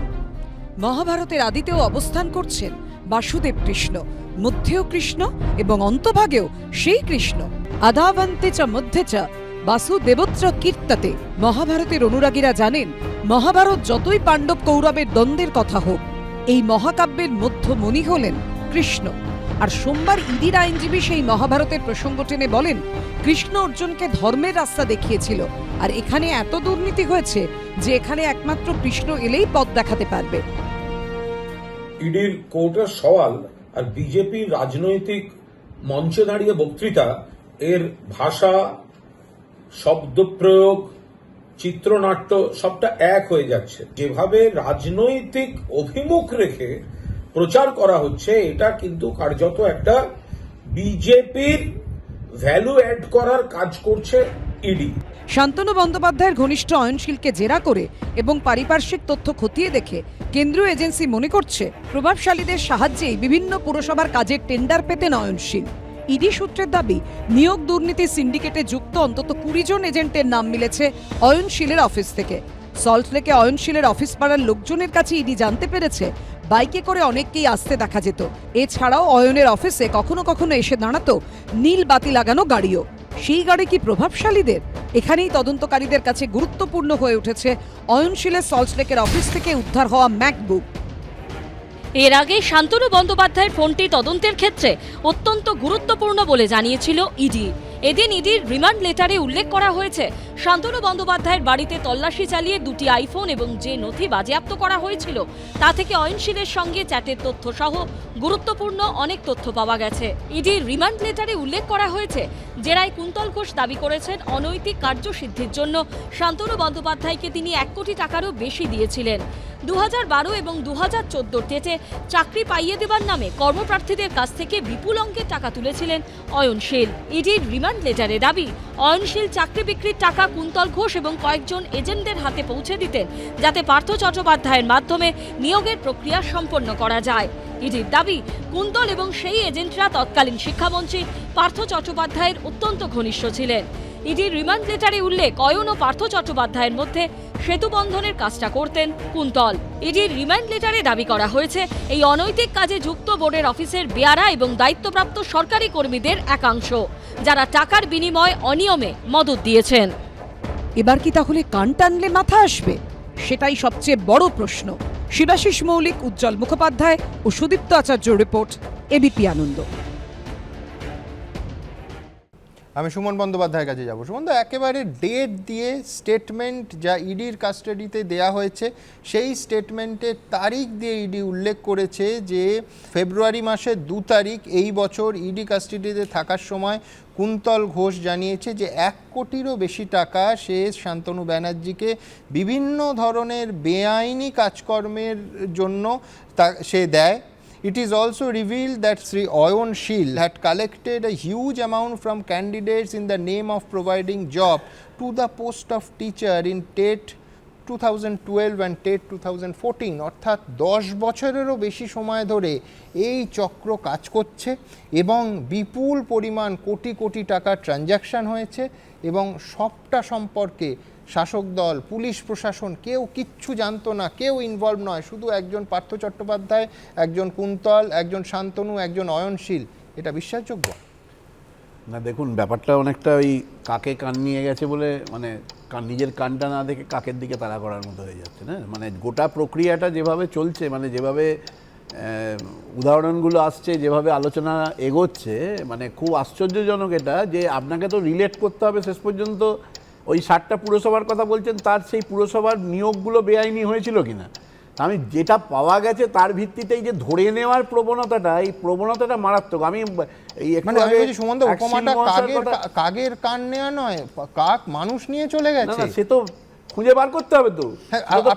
এখনো পর্যন্ত কোর্টের নির্দেশে চাকরি গেছে অবৈধ, বেআইনি, জালিয়াতির নামে এবং সেই তালিকা কোর্ট প্রকাশ করেনি, সরকারি সংস্থা এসএসসি তালিকা প্রকাশ করছে হপ্তায় হপ্তায়। কোর্টও তো অসন্তোষ প্রকাশ করেছে, কোর্টও তো বলছে এজেন্সিগুলোকে যে আপনারা তদন্ত করতে জানেন কিনা, যা তথ্য দিচ্ছেন এটা প্রমাণ করতে পারবেন কিনা। ওই যে নগদ উদ্ধার হয়েছে, সিল মহাশয়ের কথা বলছিলেন না, সিল মহাশয়ের কথা বাঙালি খুব ভালো, বেণীমাধব শীলের কথা ভালো করে জানে, তার পঞ্জিকা আমাদের মধ্যে খুব বিখ্যাত আর কি। আমি বলছি যে এই যে একটু আগে মানি ট্রেলের প্রসঙ্গতে দুর্নীতি যা হয়েছে, আমি বলছি একটু হাফ পঞ্জিকা হয়ে যাবে, জানেন না? আমি তো বলছি তাই, প্রমাণ করতে হবে তো, প্রমাণ সাপেক্ষ, প্রমাণ করে আলোচনা করতে হবে তো। বারবার ধরে একটা আমি বলছি কোটি কোটি টাকা প্রমাণ হওয়ার আগে মনে করা, এর কোনো আইনগত ভিত্তি আছে নাকি? এর কোনো আইনগত ভিত্তি আছে নাকি আমি জানি না। সব্যসাচী, না না, সব্যসাচী না না, এই তো মুশকিল। মানে 2 মিনিটের মধ্যে যুগলবন্দি শুরু হয়ে যাচ্ছে নানা ফর্মে। মুশকিল হচ্ছে এই যে একটু আগে বলছিলেন না যে মানি ট্রেলের কথা, 96% সাকসেস রেট নাকি ইডির। তাই মহারাষ্ট্রের সরকার বদলে কত টাকা হয়েছিল এই মানি ট্রেলটা যদি খোঁজ করে ইডি বলতে পারতো না, তাহলে বোধহয় 100% মানে এটা সেটা হতো। আমি বলছি এই যে টাকাগুলো কার, একটু আগে বিস্ময় প্রকাশ করছিলেন না, এগুলো নোটবন্দির টাকা। নোটবন্দিতে যে টাকাগুলোকে, যে টাকা মানে বেআইনি অসৎ টাকাগুলোকে, মানে ওই নোটবন্দির মানে ওই অর্পিত আমি বলছি আমাদের দেশের তদন্ত কোন পথে এগোচ্ছে? আপনি এত নোট মানে আমার নগদের কথা এতবার আলোচনা করছেন, সেই পুরোনো রেফারেন্স দিতে হয় যে 2016 সালে সেই 8ই নভেম্বর। আপনি জানতেন না যে অর্পিতার বাড়িতে পাওয়া টাকা নোটবন্দির টাকা? আমি তো সুমন বাবুকে ধন্যবাদ জানাবো, আমরা জানতে পারলাম মুখ্যমন্ত্রী ওই টাকাগুলো তৃণমূলের, ওনার টাকা চলে যাওয়া পরে উনি চালাচ্ছিলেন। ধন্যবাদ জানাচ্ছি, জমা পড়েছিল এটা স্বীকার করে নিলেন যে নোটবন্দির টাকা তৃণমূলের টাকা। যে নোটবন্দির টাকা হতে পারে তো সম্ভাবনা, আমি বলছি আমার বিষয় লাগছে, সেটা হচ্ছে ও সুমনদা শুনুন, আমি বলছি অর্পিতার বাড়ির টাকা পাওয়া গেছে, সেটা পার্থ চট্টোপাধ্যায় ডিফেন্ড করছেন, আপনি ডিফেন্ড করছেন, শাস্তি হবে। আমি বলছি পার্থদা রাগ করবেন যে আমি ডিফেন্ড করিনি, সুমনবাবু ডিফেন্ড করছেন। আলোচনাটা প্রমাণ সাপেক্ষ, যার কারোর বাড়িতে যদি বেআইনি টাকা, এটা কি রামকৃষ্ণ সোসাইটি বলে রাখছেন, শাস্তি দিতে হবে তো। কিন্তু আমি এখানে একটাই কথা বলবো, বেণীমাধব শীলের কথা হলো, আমাদের ছোটবেলায় বিজ্ঞাপন বেরোতো, বেণীমাধব শীলের ফুল পঞ্জিকা, বেণীমাধব শীলের হাফ পঞ্জিকা, তার পাশে বড় বড় শব্দে লেখা থাকতো নকল হইতে সাবধান। আমি বলছি এখন মুশকিলটা হচ্ছে যে গত কয়েক বছরে যা শিক্ষক, অন্তত আদালতে যে তথ্য প্রমাণ উঠে আসছে, তাতে আসল শিক্ষক এবং নকল শিক্ষকের ফারাক করা খুব মুশকিল হয়ে যাচ্ছে। ঠিক সেই কারণে আগের দিন আপনাদের দেখালাম যে একজন মাননীয় কাউন্সিলর তিনি লিখে দিয়েছেন যে তার রিক্রুটমেন্টটা 2006 সালে হয়েছে, অর্থাৎ পরবর্তী সময় নয়। কি মারাত্মক সামাজিক ট্যাবু। হ্যাঁ, আচ্ছা দেবাংশু কিছু বলছি। হ্যাঁ, আমি 2-3টে কথা বলি। প্রথম কথা, একটা জিনিস এই আলোচনার প্রেক্ষিতে এতদিন ধরে যেটা দেখে জেনেছি যে কেউ ঘড়ি চলার সময় বলেন না, তো সুমনদার ক্ষেত্রে দেখলাম ঘড়ি চলার সময় মোটামুটি সবাই বক্তব্য রেখেছে, এটা খুব ভালো লেগেছে। তো যাই হোক, এটা মোটামুটি আমাদের এটা আমাদের ক্ষেত্রে হয় এবং আমরা মোটামুটি বসে থাকি, অপেক্ষা করি প্রত্যেকের শেষ হওয়ার সময়। যাই হোক, 2 নম্বর বক্তব্য আপনি যে বলতে দিচ্ছেন, আমার বক্তব্য হচ্ছে এখানে শ্রীকৃষ্ণ ধর্মের পথের কথা বলা হলো, স্বাভাবিক শ্রীকৃষ্ণ ধর্মের পথ দেখিয়েছিলেন। তা আমার বক্তব্য হচ্ছে ঠিক কোন পথে চললে, ধরুন একজন নারায়ণ রানে, রেড্ডি ব্রাদার বা শুভেন্দু অধিকারীরা হওয়া যায়, সেই পথটা কি ইডি বাতলে দিয়েছে কোর্টে, তা সেই পথটা সম্পর্কে প্রণয় দ্বারা ভালো জানেন। 2 নম্বর বক্তব্যের জায়গাটা দেখুন, টাকা উদ্ধার, এই টাকা উদ্ধার একদিকে যেমন, আমি যদি খুব ভুল না বুঝি সুমনদা যেটা বলতে চাইছেন, এই টাকা উদ্ধার বেশিরভাগ যেগুলো নতুন 500 এবং 2000-এর নোটে হয়েছে, সেগুলো যেমন অর্পিতা দেবীর বাড়ির থেকে পাওয়া গেছে, বাংলায় কয়েকটা কাণ্ডে গাড়ির ভেতর থেকে উদ্ধার হওয়া, ঠিক তেমনই গুজরাট ইলেকশনের সময় ধরুন প্রায় 100 কোটি টাকার কাছাকাছি সোনা এবং ক্যাশ উদ্ধার হওয়া। আমি বলছি ভারতবর্ষে লাস্ট 1 মাসে শুধু কটা জায়গায় টাকা উদ্ধার হয়েছে পশ্চিমবঙ্গ বাদে, সেটা একটা তালিকা আপনারা করুন। তুমি বলছো যে এই ক্ষেত্রে পশ্চিমবঙ্গ অন্তত অন্য রাজ্যের সঙ্গে কম্পিট করতে পারবে। আমি বলছি সুমন, আমরা অনেক কিছুতে অনেকগুলো জায়গাতে এগিয়ে আছি এবং কিছু জায়গাতে পিছিয়ে আছি। যে ঋণাত্মক জায়গাগুলো আমরা পিছিয়ে আছি সেগুলো নিয়ে আলোচনা হয় না, যে ধনাত্মক জায়গাগুলো এগিয়ে আছে আলোচনা নিয়ে। আমি সুমনদা যেটা বলতে চাইছি যে উনি হয়তো যেটা বলতে চাইলেন, যে টাকাগুলো পাওয়া গেছে সবই সেই 500 এবং 2000-এর নোটে, যেগুলো নরেন্দ্র মোদী বলেছিলেন এই টাকাটা এলে দুর্নীতি থাকবে না। তো নোটবন্দির সময় যে অমিত শাহের অ্যাকাউন্ট থেকে শুরু করে একটা নোটবন্দি করে আপনি নিয়োগ দুর্নীতি আটকাতে পারলেন না? না দেখুন, দেবাংশু বলছে দায় নরেন্দ্র মোদী। দেখুন, আমার খুব ভালো লাগছে যে অফিসিয়াল স্পোকপারসন এবং আনঅফিসিয়াল স্পোকপারসন দুজনেই যেটা স্বীকার করে নিলেন যে নোটবন্দির সময় কেন মমতা ব্যানার্জি রাস্তায় নেমে এত বিরোধিতা করেছিলেন। নোটবন্দির পরে এইটা যদি জমতে থাকে, নোটবন্দির আগে কত ছিল, এটা হচ্ছে এক নম্বর কথা। এবার আমার সময় আপনি বলুন নতুন নোট বেরিয়েছে, এটা আমার সময় চলছে, কিন্তু যেভাবে যুক্তি সাজাচ্ছে দেবাংশু, আমার খুব ভয় লাগছে। কদিন আগে একটা স্ক্রিনশট আমাকে পাঠিয়েছে, দেখা যাচ্ছে এরকম একটি টিভি ডিবেটে উপরে কুন্তল ঘোষ আছে আর নিচে আমার ছবি আছে, আমাকে পাঠিয়েছে। দুদিন পরে হয়তো বলবে যে কুন্তল ঘোষের সাথে ডিবেট করেছে প্রণয় রায়, অতএব প্রণয় রায় এর সাথে যুক্ত আছে। আমি আবার স্পেসিফিক্যালি এই কেসের তদন্তে আসব, তার কারণ আবার বলছি 8 পাতা সাবমিশনে একটার পর একটা বিস্ফোরক তথ্য ইডি রেখেছে। কিন্তু আপনারা কি বলছেন? আপনারা জানেন আমাদের ভেরিফাইড টুইটার এবং কু অ্যাকাউন্ট, সঙ্গে সুমন @IM সুমনদে। প্রচুর মন্তব্য, আমি দ্রুত একটা মন্তব্য নিয়ে আসছি। অমিয় চট্টোপাধ্যায় তিনি লিখছেন, রাজ্যে এমন একটাও কি নিয়োগ প্রক্রিয়া সম্পন্ন হয়নি যেটা দুর্নীতিমুক্ত।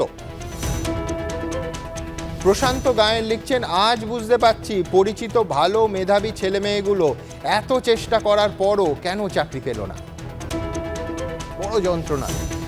বিদ্যুৎ নায়ক তিনি লিখছেন, সব নিয়োগেই পুঙ্খানুপুঙ্খ তদন্ত হোক, সেটা 2011-র আগের নিয়োগই হোক বা পরে। নিখিল মল্লিক লিখছেন, সিবিআই ইডির সওয়ালে এত বিজেপি গন্ধ কেন। অতীশচন্দ্র ভাওয়াল লিখছেন, প্রতিটি নিয়োগের ক্ষেত্রে পাহাড় সমান দুর্নীতি হলো, অথচ সরকার এবং সিআইডি কিচ্ছু জানলো না, এটা অবিশ্বাস্য।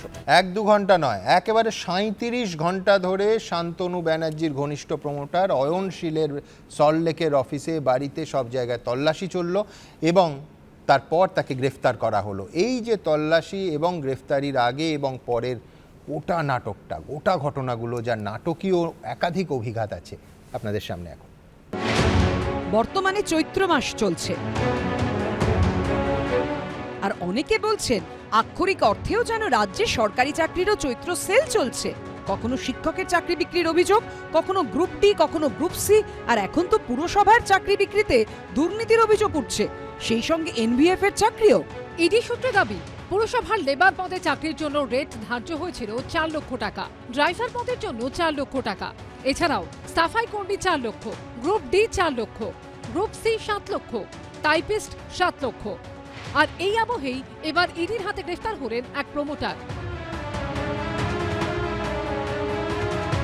তাই 1.5 দিন 37 ঘন্টার টান নাটকের পর অবশেষে ইডি গ্রেফতার করলো বহিষ্কৃত যুব তৃণমূল নেতা শান্তনু বন্দ্যোপাধ্যায় ঘনিষ্ঠ প্রমোটার অয়নশীলকে।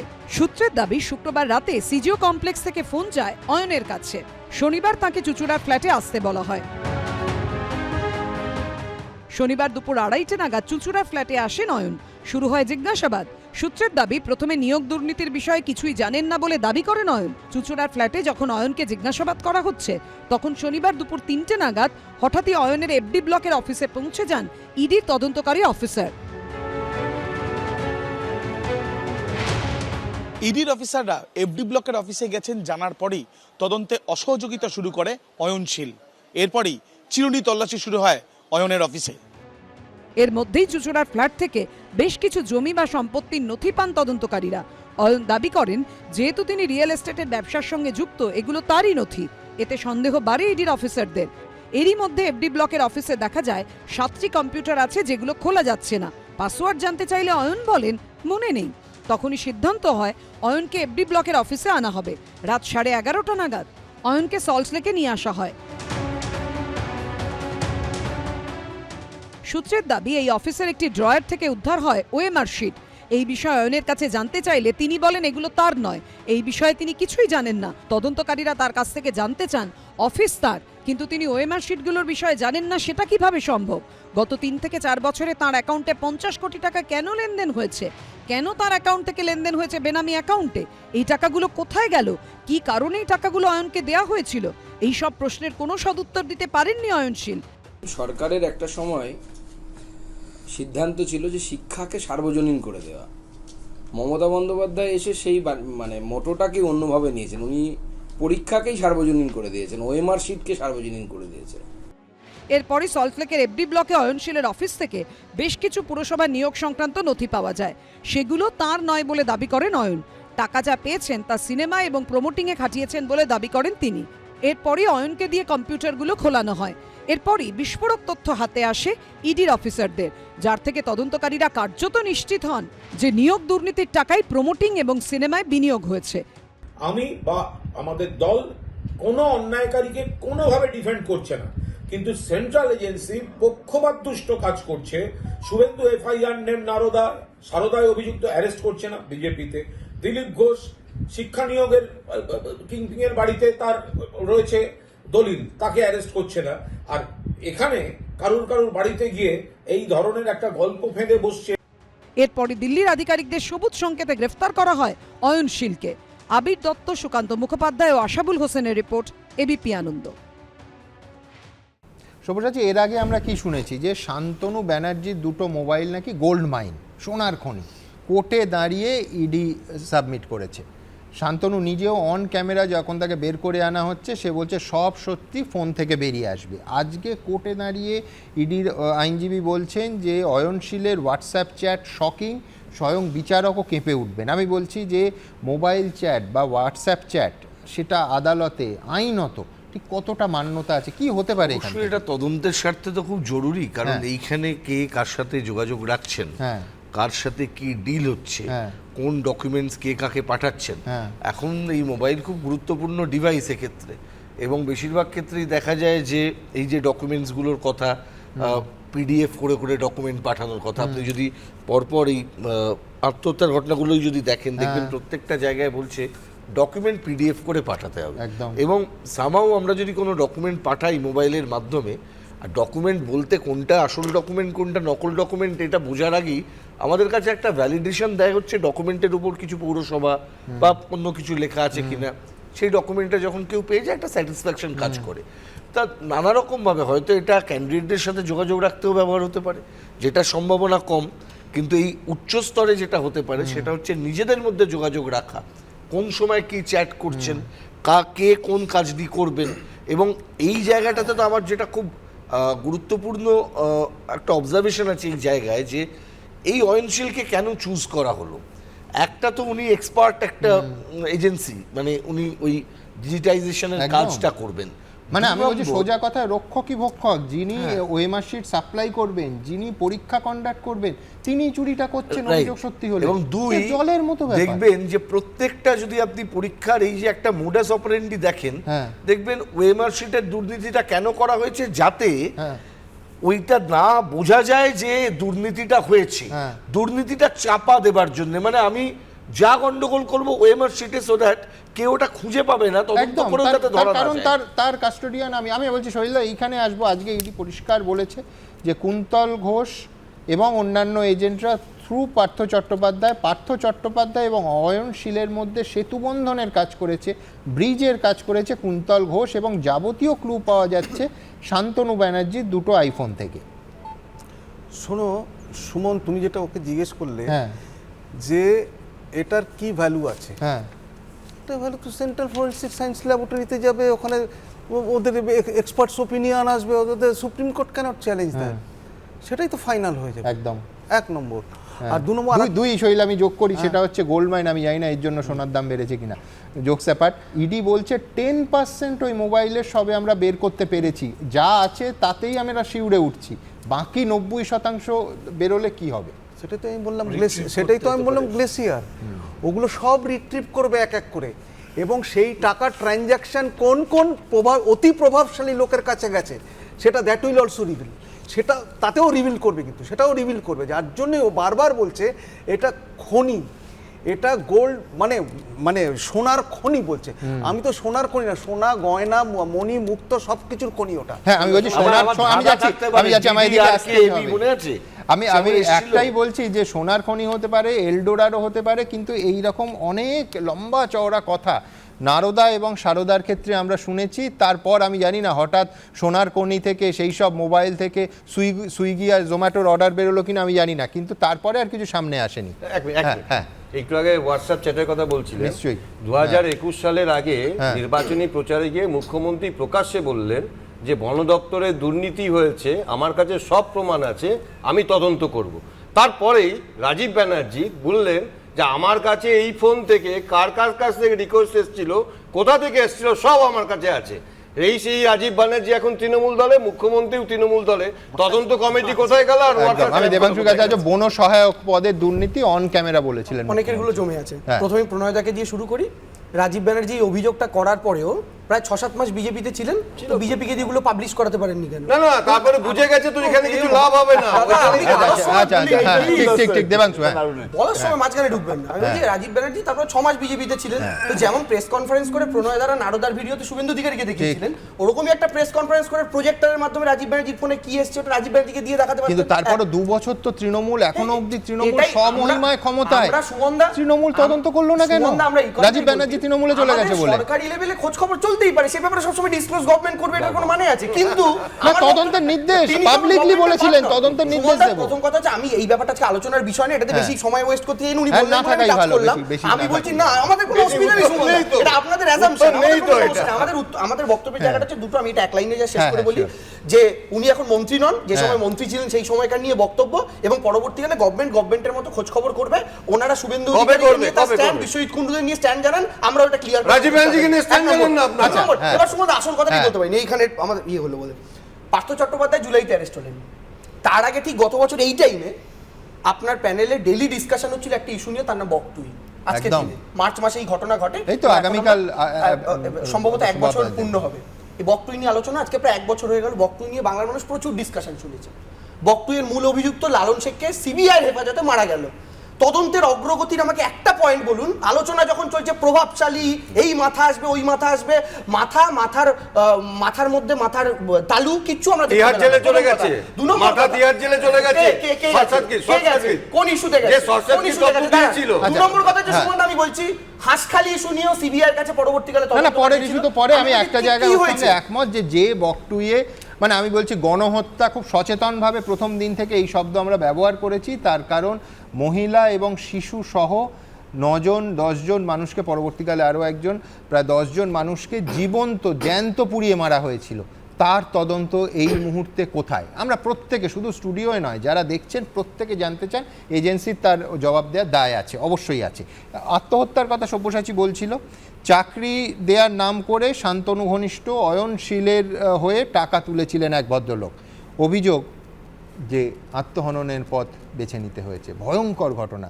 আমি অভিযোগ তার কারণ এই তথ্য প্রমাণ তিনি আর এই পৃথিবীতেই নেই, কিন্তু যে অভিযোগ আমাদের সামনে উঠে এসছে, আবার বলছি, এটা হয়তো কেউ বলতে পারেন শিক্ষা দুর্নীতির ওই মুদ্রার আরেকটা পিঠ, কিন্তু বিশ্বাস করুন সেটাও সমান ট্র্যাজিক। দেখুন, সুইসাইড নোট পাওয়া গেছে, যে নোটটা আমি আজ পর্যন্ত চোখে দেখিনি। বেশ কিছু ব্যক্তির নাম উল্লেখ করা আছে সেখানে। দেখুন এই যাকে অ্যারেস্ট করা হয়েছে এনার ছিল আরও কিছু অয়নশীল। একটা টাইমে আমার শ্বশুরমশাইয়ের সঙ্গে যথেষ্ট ভালো রিলেশন ছিল। বাবা মা ছেলে পুত্রবধূ 4 জনের সংসার।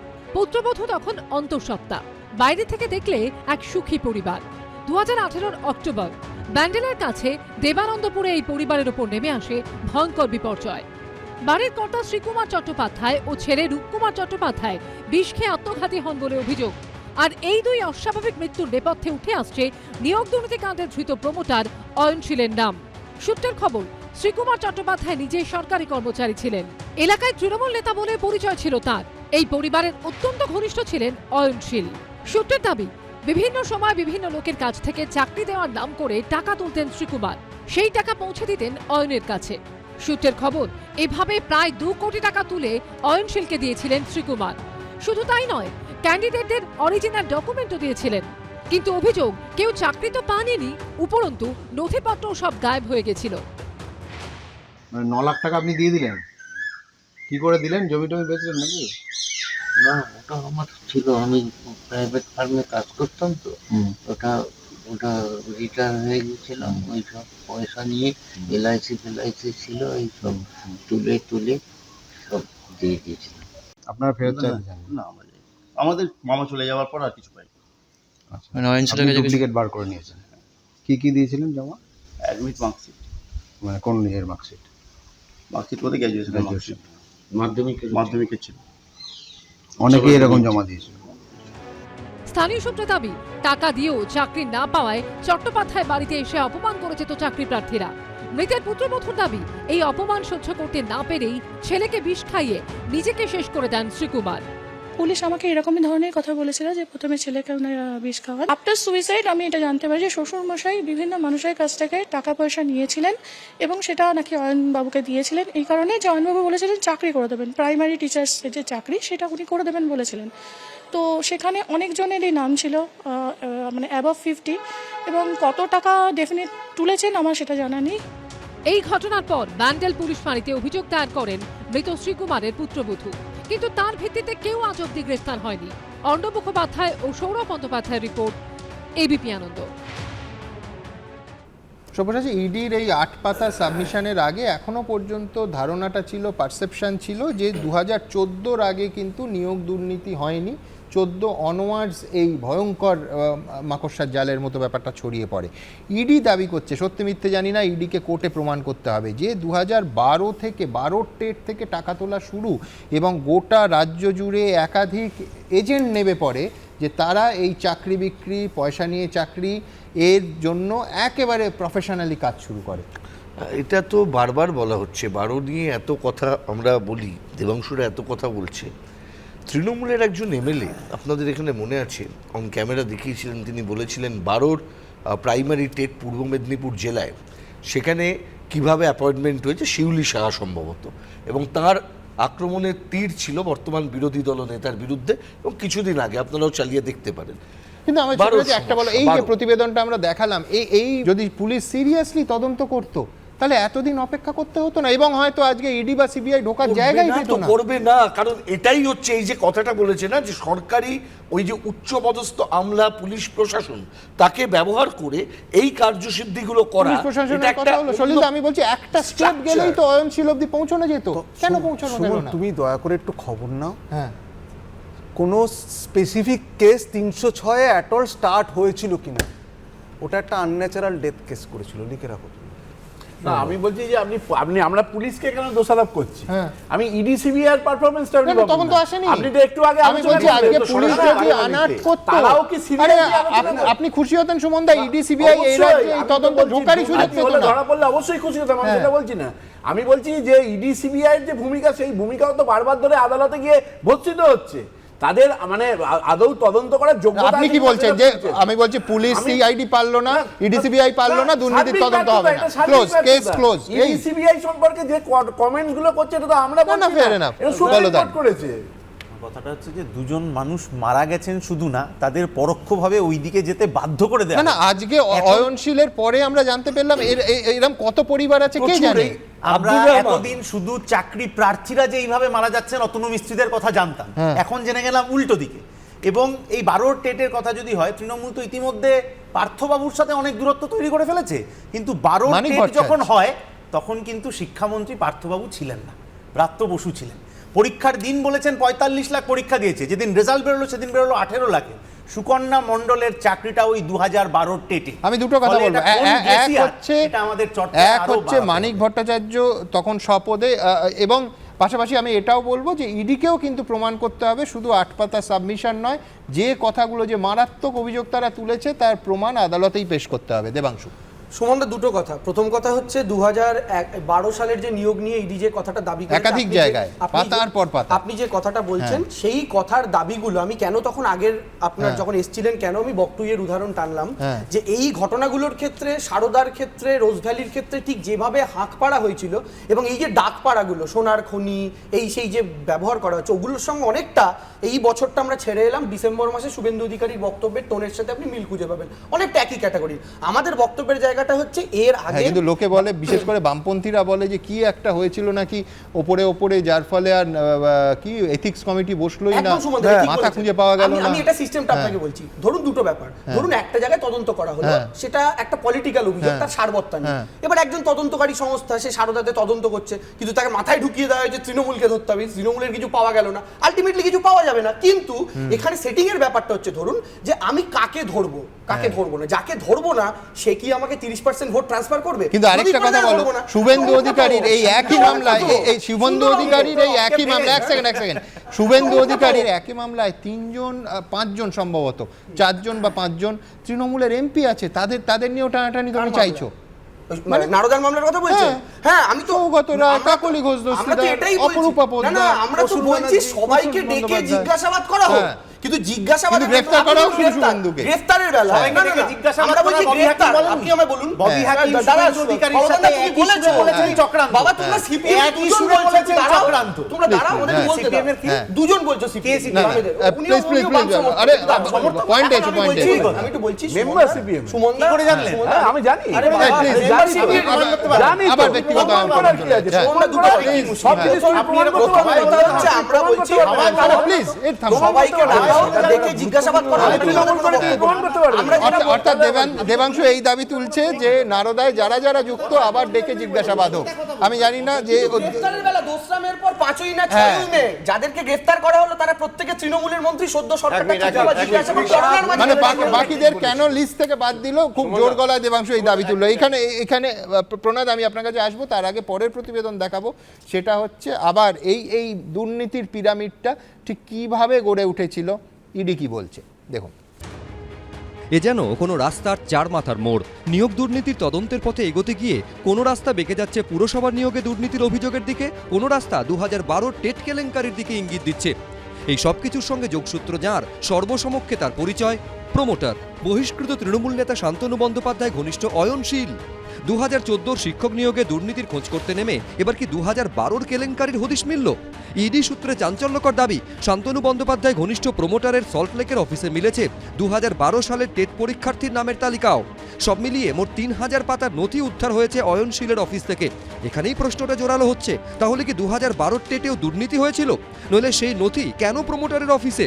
তাহলে কি 11 বছর আগেও সক্রিয় ছিল নিয়োগ দুর্নীতির এই নেটওয়ার্ক? অয়নশীলকে জেরা করে এবং পারিপার্শ্বিক তথ্য খতিয়ে দেখে এমনটাই অনুমান ইডির। এদিন অয়নশীলকে পেশ করে ইডির আইনজীবী সওয়াল করেন, আমরা সোনার খনিতে প্রবেশ করেছি, জানি না কত পরিমাণ সোনা রয়েছে। শুধু শিক্ষক নয়, মজুর থেকে টাইপিস্টের চাকরি পর্যন্ত বিক্রি হয়েছে। ইডির রিমান্ড লেটারে উল্লেখ করা হয়েছে, অয়ন এবং এই চক্রের সঙ্গে যারা যুক্ত তারা 59,000 প্রাথমিক শিক্ষক নিয়োগের সুপারিশ করেছিল। 2012 ও 2014 টেটে ব্যাপক দুর্নীতি হয়। এর নেপথ্যে ছিল বিরাট পরিমাণ আর্থিক লেনদেন। ফেভারিটিজম এবং নেপোটিজমকে প্রাধান্য দেওয়া হয়েছিল। অ্যাডিশনাল প্যানেল তৈরি করে বেআইনিভাবে অর্থের বিনিময়ে চাকরি দেওয়া হয়েছিল। বোর্ডের কর্মীদের একাংশের সঙ্গে যোগসাজশে দেওয়া হয়েছিল বেআইনি নিয়োগপত্র।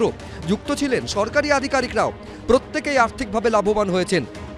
ইডি রিমান্ড লেটারে আরও দাবি করা হয়েছে, বেআইনি উপায়ে অযোগ্য প্রার্থীদের নিয়োগপত্র পাইয়ে দেন অভিযুক্ত। বিপুল টাকার বিনিময়ে প্রাথমিক শিক্ষকের চাকরি দেওয়া হয়েছিল। 2014 টেটের প্রশ্নপত্র এবং তার মূল্যায়নের পদ্ধতিটাই ছিল অস্পষ্টতায় ভরা। প্রশ্নপত্রে কারচুপি করে বঞ্চিত করা হয়েছিল যোগ্য প্রার্থীদের। 2014 সালে টেট পাশ করতে পারেননি এমন অনেকে প্রাথমিক শিক্ষক পদে চাকরি পান। অনেকে তো মাল্টিপল চয়েস কোয়েশ্চেনের উত্তরটুকুও দেননি, ব্যক্তিগত তথ্যটুকু লিখেই সাদা খাতা জমা দিয়ে চাকরির সুপারিশপত্র পেয়ে গিয়েছিলেন। ইডির রিমান্ড লেটারে আরও দাবি করা হয়েছে, অনৈতিক উপায়ে অতিরিক্ত প্যানেল তৈরি করে নিয়োগ করা হয়েছিল বলেও উঠে এসেছে তদন্তে। যারা 2014 টেটে পাশও করতে পারেননি এমন অনেককে সেই অতিরিক্ত প্যানেলের মাধ্যমে পাইয়ে দেওয়া হয়েছিল চাকরি। গোটা বিষয়টির নেপথ্যে পক্ষপাত ও স্বজন পোষণের প্রতিফলনই দেখা যাচ্ছে। টেটের দুর্নীতি, এসএসসির দুর্নীতি, মিউনিসিপ্যাল সার্ভিস কমিশন তার দুর্নীতি, মাদ্রাসা service commission, college service commission, public service commission, যত দপ্তর শুধু দুর্নীতি, টাকা, কালো টাকা, দুর্নীতি, লুঠেরাগিরি, ইত্যাদি। এছাড়া আর কি আছে? এই সমস্ত অপরাধীরা মিলিয়ে তৃণমূল। 2002 থেকে যে সময়টা সিপিএম এর আমলে এই অয়নশীল হুগলি জেলায় ডাটা এন্ট্রি অপারেটরের কাজ করেছে, তাহলে তো 2002-03 থেকেই গোটা ওই জায়গাটা ধরে পুরোদস্তুর তদন্ত হওয়া উচিত। কারা চাকরি পেয়েছেন, কিভাবে চাকরি পেয়েছেন, তাদের সমস্ত কোথাও র্যাঙ্ক জাম্পিং হয়েছে কিনা, কোথাও ট্যাম্পারিং হয়েছে কিনা, গোটা 2003 থেকেই হওয়া উচিত। তারপরেটা তো পরের কথা। বিজেপি নেতা ও আইনজীবী তরুণজ্যোতি তিওয়ারি ফেসবুকে দাবি করেছেন, টেট 2012-র খাতা খুলছে, কিন্তু বর্তমান শিক্ষামন্ত্রীও বেশি দিন বাইরে থাকবে বলে মনে হচ্ছে না। যারা চাকরির জন্য রেকমেন্ডেশন করেছিল তাদেরকেও কোনো বিষ্ণুমাতা উদ্ধার করতে পারবে না। যদিও এই পোস্টের প্রেক্ষিতে শিক্ষামন্ত্রী ব্রাত্য বসু কিছু বলতে চাননি। এদিকে নিয়োগ দুর্নীতি নিয়ে সোমবার মুখ খুলেছেন রাজ্যপাল। He claimed in today court that 4 influencer public person is there in SSC scam, not only SSC scam, municipality job related all scam. What do you say in this matter? God is in his heaven and all is right with the world. ইডির তদন্তকারীরা এখন জানতে চান, গোটা বিষয়ের নেপথ্যে কি কোনো পাকা মাথা কাজ করছিল? সুকান্ত মুখোপাধ্যায়, প্রকাশ সিনহা, রঞ্জিত সাউ, এবিপি আনন্দ। ঠিক এইখানে আমি আমার পরের বিষয় নিয়ে আসব, যেটা অর্জুন সিং, যিনি একেবারে প্রকাশ্যে মঞ্চের ওপর থেকে যা বলেছেন তা নিয়ে তীব্র বিতর্ক শুরু হয়েছে। পাশাপাশি কোচবিহারের সিতায়ের তৃণমূল বিধায়ক জগদীশ বর্মা, তিনিও ঠিক কী বলেছেন পাশাপাশি রাখবো, তারপর আলোচনা অবশ্যই আসবো। দেখুন, বাবুল সুপ্রিয় বিজেপিরও মিনিস্টার ছিল, আর এখানেও মিনিস্টার আছে। এই তো দিদিমণি একটা গঠন করে নিয়েছেন, এইভাবে প্রচার চলছে চলাকাল। আমরা তার বিরুদ্ধে কি বলছি? কিছু বলতে পারছি না। কার্যত বোমা ফাটালেন বিজেপি থেকে তৃণমূলে যোগদানকারী ব্যারাকপুরের সাংসদ অর্জুন সিং। বাম কংগ্রেস লাগাতার বিজেপি তৃণমূল গট-আপ গেমের অভিযোগে সরব হচ্ছে, আর তাদের সেই অভিযোগের প্রসঙ্গ তুলে ধরেই প্রশ্ন ছুড়ে দিলেন অর্জুন সিং। সেই সঙ্গে বাম সরকারের শেষের প্রসঙ্গ টেনেও কার্যত খোঁচা দিলেন দলীয় নেতৃত্বকে। ভোটের দিন 17টা বুথে আমাদের এজেন্ট ছিল না সাগার দিকে। কারণটা কি? Over confidence. আমরা জিতে যাব, কোনো ব্যাপার নেই, আমাদের ক্ষমতা আমরা আছি, আমাদের কথা পুলিশ শুনবে, আমরা ক্ষমতায় থাকবো। এই ওভার কনফিডেন্স 2008 সালে কিন্তু বামফ্রন্টেও এসেছিল। এখানেই থামেননি, তৃণমূল নেতৃত্বের অস্বস্তি আরো বাড়িয়েছেন অর্জুন। আমনামা সংখ্যালঘু সম্প্রদায়ের মানুষ এখানে আছে, এটা আমি বারবার আমার বিধায়ককে বলি যে আমাদের সাংগঠনিক ব্যবস্থাটা কোথাও না কোথাও ত্রুটি হচ্ছে। কেউ কথা শুনবে না, সব কিছু করে দখল করে জিতবো, আর তার কৈফিয়ত আমাদের 2024-এ এমপি ইলেকশনে দিতে হবে। তবে শুধু দক্ষিণবঙ্গে নয়, উত্তরবঙ্গেও নেতা মুখ খোলায় অস্বস্তি বেড়েছে তৃণমূলের। কে কার তামসা দেখে? এই করতে করতে আমাদের তেলে শেষ হয়ে গেল, বাতি নিভিয়ে যাচ্ছে, তাও তামসা দেখা শেষ হয় না। যে যার ইচ্ছা মতো চলছে, যে যার ইচ্ছা মতো সংগঠনের কাজ করছে,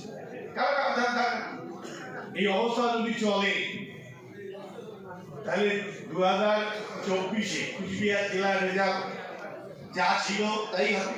তারা মিলে বুঝতে পারছেন যে তৃণমূল দলটা আর চলছে না এবং চালানো যাবে না, এই দলটা উঠে যাবে। সাগরদিঘিতে যা হয়েছে, বহু বুথে নাকি এজেন্ট ছিল না, বহু বুথে নাকি কর্মী ছিল না। তৃণমূলটা কিন্তু ভেতরে ভেতরে এত চুরি আর ছ্যাঁচড়ামি করলে, এত জনবিরোধী মনোভাব নিলে, এত দাপট দেখালে, সেই দাপট বেশি দিন টিকিয়ে রাখা যায় নাকি? অত বড় দাপটের অনুব্রত মমতা ঠেকাতে পারেনি, তাকে জেলে যেতে হয়েছে। পঞ্চায়েত ভোটের আগে একের পর এক নেতা মুখ খোলায় অস্বস্তি বাড়ছে শাসক দলের। সমীরণ পাল, আশাবুল হোসেন ও শিবাশিস মৌলিকের রিপোর্ট, এবিপি আনন্দ।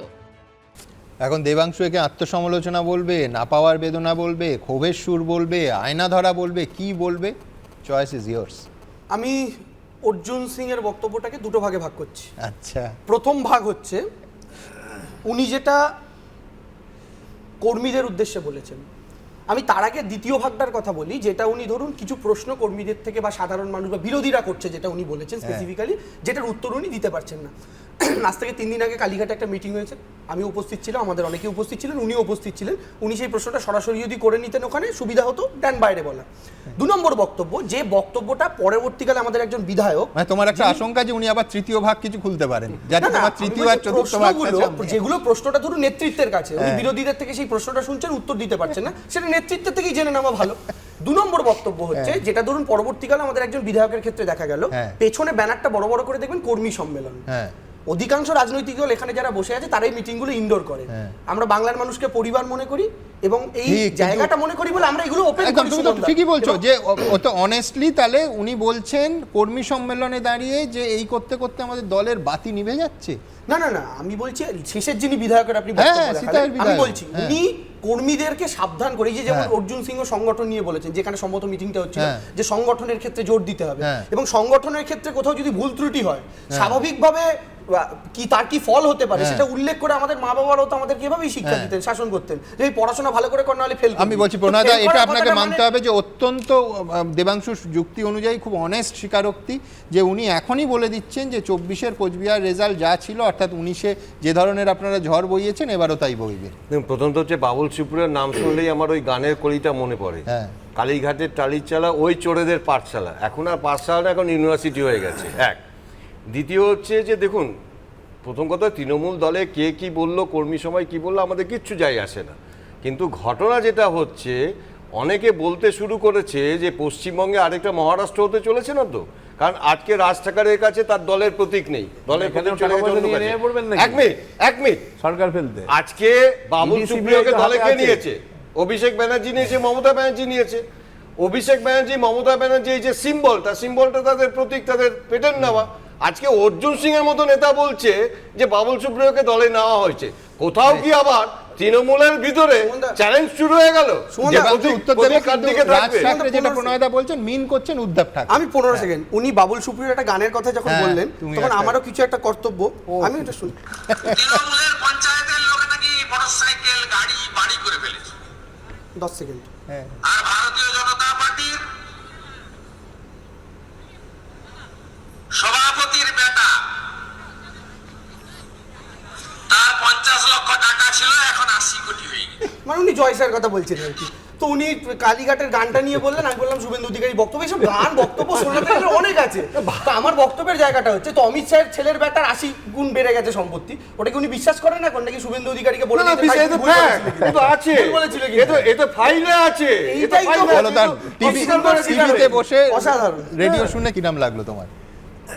আমার খুব খারাপ লাগে যখন এই ধরনের কথা শুনি। পশ্চিমবাংলায় আপনিও খানিকক্ষণ আগে বলছিলেন রাজনৈতিক মত পার্থক্য, বিতর্ক বহু হয়েছে, আরও বহু হবে, কিন্তু নীতি আদর্শ বিহীন শুধুমাত্র নিজের ক্ষুদ্র স্বার্থের জন্য দল বদল করে অন্য লোককে রাজনীতি, তার সততা ইত্যাদির নীতি জ্ঞান দেওয়া মানুষ যে দলে থাকুক, আমার তাদের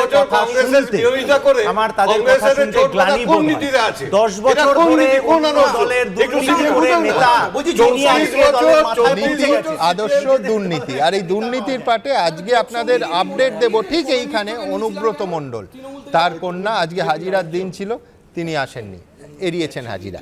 দেখুন, গরু পাচার মামলায় ইডি হেফাজত শেষে মঙ্গলবার দিল্লির রাউজ অ্যাভিনিউ আদালতে তোলা হবে অনুব্রত মণ্ডলকে। তার আগে সোমবার ফের ইডির কাছে হাজিরা এড়ালেন অনুব্রত কন্যা সুকন্যা মণ্ডল, যার জেরে আপাতত অনুব্রত ও তার মেয়েকে মুখোমুখি বসিয়ে জিজ্ঞাসাবাদের সুযোগ পেল না ইডি। সূত্রের দাবি, মঙ্গলবার আদালতে অনুব্রত মণ্ডলের জেল হেফাজতের আবেদন করতে পারে তারা। ইতিমধ্যে তিহাড় জেলে রয়েছেন অনুব্রত মণ্ডলের প্রাক্তন দেহরক্ষী সাইগাল হোসেন। সোমবার অনুব্রত মণ্ডলের হিসেবরক্ষক মনীষ কোঠারিকেও তিহাড় জেলে পাঠিয়েছে আদালত। এই অবস্থায় অনুব্রত মণ্ডলও তিহাড়ে পৌঁছলে ত্রয়ীর আপাতত ঠিকানা হবে দিল্লির এই জেল। এদিকে মঙ্গলবার অনুব্রতর হিসেবরক্ষক মনীষ কোঠারিকে আদালতে পেশ করে ইডি। মনীষকে 14 দিনের জেল হেফাজতে নির্দেশ দেয় আদালত। সোমবার দিল্লির ইডির সদর দপ্তরে হাজিরা দিতে বলা হয় সুকন্যার গাড়ির চালক তুফান মিদ্দা এবং অনুব্রত ঘনিষ্ঠ তৃণমূল ছাত্র পরিষদের নেতা কৃপাময় ঘোষকেও। এদিন তুফান মিদ্দা ও কৃপাময় ঘোষও ইডির কাছে হাজিরা দেননি। মহাজনগত পন্থা, আগের নেতাদের যখন ডাকা হয়েছিল বড় বড় নেতারে, তারাও একদিনে যাননি। তখন কারো রক্তচাপ বৃদ্ধি, কারোর অক্সিজেন কম, পরে দেখা গেলেন প্রত্যেকেই স্লিম হচ্ছেন, প্রত্যেকেই ভালো আছেন। এই যে চোর পুলিশ খেলা তো আগে থেকে চলছে, তো একটা বাচ্চা মেয়ে তো সেই পথই বাবা জেঠু কাকাদের পথই অবলম্বন করেছে। কোনো ধরনের একটা আইনি প্রসেসের বিষয়, ফলে নোটিশ পেলে যাওয়াটাও যেমন একটা আইনে আছে, আবার নির্দিষ্ট কিছু কারণ থাকলে না যাওয়ার অধিকারও যিনি সামান পেয়েছেন বা নোটিশ পেয়েছেন আছেন। ফলে যতক্ষণ এই আইনি প্রসেসের মধ্যে বিষয়টা আছে ততক্ষণ এই নিয়ে কোনো রাজনৈতিক মন্তব্য নয়। অনুব্রত মণ্ডলের মামলায় বাকিদের জিজ্ঞাসাবাদের জন্য এবার ইডি কি কৌশল নেয় সেদিকে এখন সবার নজর। বিজেন্দ্র সিংহ, প্রকাশ সিনহা, শিবাশিস মৌলিক, এবিপি আনন্দ। আশেপাশে হিজিবিজি, আঁকে কত অঙ্ক, ফাটাকাট ফুটোকাট, হিসাব অসংখ্য। এখন দেখুন, যে কোনো ভোট এলেই রাজনীতিবিদরা অঙ্ক নিয়ে বসে পড়েন। যে কোনো রকমের যোগ বিয়োগ, গুণ ভাগ, লসাগু গসাগু ইত্যাদি প্রভৃতির মাধ্যমে হিসেব মেলানোটাই তাদের একমাত্র লক্ষ্য। সাগরদিঘি উপনির্বাচনেও তার একটুও ব্যতিক্রম হলো না, কিন্তু শেষ পর্যন্ত অঙ্কটা মিলিয়ে দিলেন বাম সমর্থিত কংগ্রেস প্রার্থী। এই নিয়েই আমাদের আজকের ব্যঙ্গচিত্র। কেস দেবেন না প্লিজ? দেখুন। কেস দেবেন না প্লিজ?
কেস দেবেন না প্লিজ?